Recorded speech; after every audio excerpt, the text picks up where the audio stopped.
दोस्तों नमस्ते। कल 9 अक्टूबर है। 9 अक्टूबर को देश के प्रधानमंत्री मोदी जी महाराष्ट्र में आ रहे हैं, मुंबई में आ रहे हैं। क्योंकि 8 को भी, आज भी है वो मुंबई में, 9 को भी हो गए। क्योंकि 9 को पूरे देश के जो फाइनेंस के तज्ञ हैं वो मुंबई में आएंगे कॉन्क्लेव के लिए, महाराष्ट्र में आएंगे। और जो हमारे भ्रष्ट परिवहन मंत्री है वो किस तरह से रैपिडो से स्पॉन्सरशिप ले रहे हैं, कंपनियों से पैसा ले रहे हैं और उसके माध्यम से भ्रष्टाचार से हमारे राज्य के गरीब कैब ड्राइवर, रिक्शा ड्राइवर और टैक्सी ड्राइवर्स का नुकसान कर रहे हैं। ये अगर हम सबको बोलना है तो एकता का प्रदर्शन करना होगा। अगर हम सब मिलके अपना खुद का गाड़ी उत्स्फूर्त तरीके से बंद रखेंगे तो जो हमारे एकता का मैसेज जाना है कि ये सब ड्राइवर लोगों को कौन चोर है ये समझ चुका है और किस तरह से चोरी हो रही है समझ चुका है। और ये जब हम पूरे देश के नेताओं के सामने, मोदी साहब के सामने रखेंगे तो मुझे इस बात की खातरी है, मुझे इस बात में कोई शंका नहीं है कि हमारे जो मंत्री साहब की चोरी है वो सबके सामने आएगी तो हमें न्याय मिलने की संभावना बहुत ज्यादा बढ़ती है। आप देख रहे हो कि सिर्फ कागज पे रेट बढ़ रहे हैं, बाइक टैक्सी के ऊपर नाम के लिए कार्रवाई हो रही है लेकिन कंपनियों के ऊपर कार्रवाई नहीं हो रही है। ये अगर हम सबको सच में बदलना है तो हमको एक साथ होके कल 9 अक्टूबर को हमारे एकता का प्रदर्शन करना है। एकता का प्रदर्शन करते समय हमको हमने हर वक्त, हमारा आंदोलन संवैधानिक रहा है, कॉन्स्टिट्यूशनल रहा है, लेकिन उबर ने पिछले टाइम जो हमारे ऊपर झूठा मुकदमा किया था, दुर्दैव से आज तक हमको बोलने का मौका भी कोर्ट के सामने नहीं मिला। एक तरफा मुकदमा दाखिल किया और जो ऑर्डर आया वो, उसमें अब तक हमसे बात भी नहीं किया कोर्ट ने, लेकिन फिर भी जो एक तरफा ऑर्डर है उसका भी हम पालन पहले से ही करते थे, अभी भी करेंगे। एक बार आपको सिर्फ सुना देता हूं कि वो क्या बोलना है, क्योंकि मेरा भी ड्यूटी है कि एक बार मैं बोल दूं कि कोर्ट का ऑर्डर क्या था।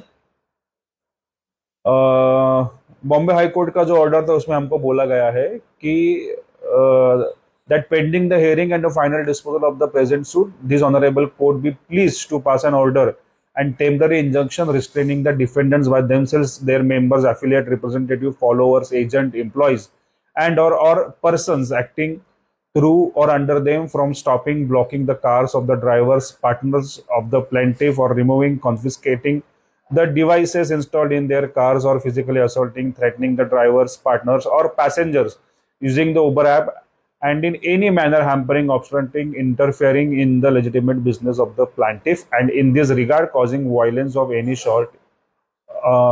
of any sort or in any manner। ये हमको कोर्ट ने बोला है। अभी मैं एकदम वकीली की लैंग्वेज में तो इसका हिंदी ट्रांसलेशन करके नहीं बोल सकता, लेकिन इतना ही बोला है कि कोई वायलेंस नहीं करना है, किसी को मारपीट नहीं करना है, किसी का मोबाइल छीनना नहीं है, मोबाइल तोड़ना नहीं है, नुकसान करना नहीं है। तो हम लोग करते ही नहीं, क्योंकि हम लोग ड्राइवर्स है। हम कोई गुनेगार, चोर, दरोडेखोर नहीं है कि हम किसी टाइप का वायलेंस करें, किसी को नुकसान पहुंचाए, वो तो हम करते नहीं है। हमको सबको, और मैं तो सलाह दूंगा कि आज ही 8 अक्टूबर को ही आप सबको बोल दो कि रात को 9 बजे से हम लोगों को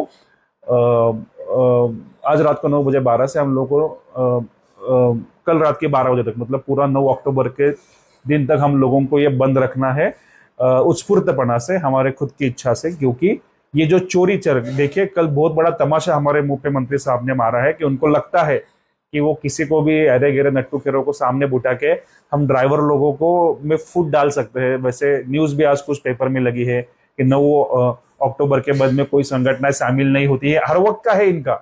हम कुछ भी आंदोलन करें तो उनको जाके जाके दौड़ के मीडिया में बोलना है कि हम लोग शामिल नहीं, इनके पीछे 10 गाड़ियां भी नहीं है।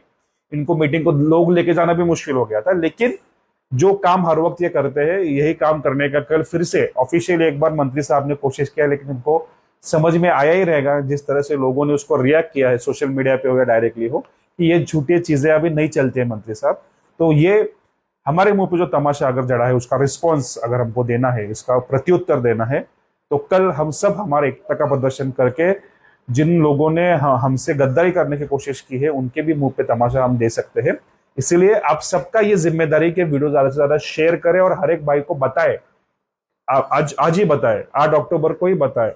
माउथ टू माउथ हमारा हर एक वीडियो 2.5 से 3 लाख लोग कम से कम देखते हैं, कम से कम। अगर आप में से हर एक ने 5 जनों को भी बोला रोक के बात करके, जिधर भी आपको मिलेंगे एयरपोर्ट में, पार्किंग में, ड्रॉप लोकेशन, पिकअप लोकेशन पे, तो कल का हमारा जो हमने उत्स्फूर्तपना से बंद रखने का या कंपनियों पे बहिष्कार डालने का डिसीजन लिया, एक दिन में तो हम लोगों के हफ्ते नहीं रुकेंगे, एक दिन में तो हम लोगों के खाने के वांदे नहीं होंगे। इसलिए एक ही दिन का रखा है, सिर्फ 9 का रखा है, 10 को नहीं करना है, 9 को करना है। तो ये आप सब करोगे ऐसी मुझे पूरी आशा है। और देखते हैं, जब तक तोड़ेंगे नहीं तब तक छोड़ेंगे नहीं। और झूठे वादे और कागज पे भी तो बहुत रेट मिल गए, अभी एप्लीकेशन पे रेट चाहिए और बाइक टैक्सी पूरी तरह से बंद होना चाहिए। अगर रिक्शा वाले भाई इसमें सहभागी नहीं होते तो बाइक टैक्सी का मुद्दा हम छोड़ देंगे, ये मैं फिर से एक बार बोल रहा हूँ। मैं स्पेशली मुंबई के रिक्शा चालक भाइयों की बात कर रहा हूँ, पुणे में तो बड़ी तादाद में रिक्शा ड्राइवर भाई हमारे आंदोलन से जुड़ चुके ही है। धन्यवाद। जय हिंद, जय महाराष्ट्र।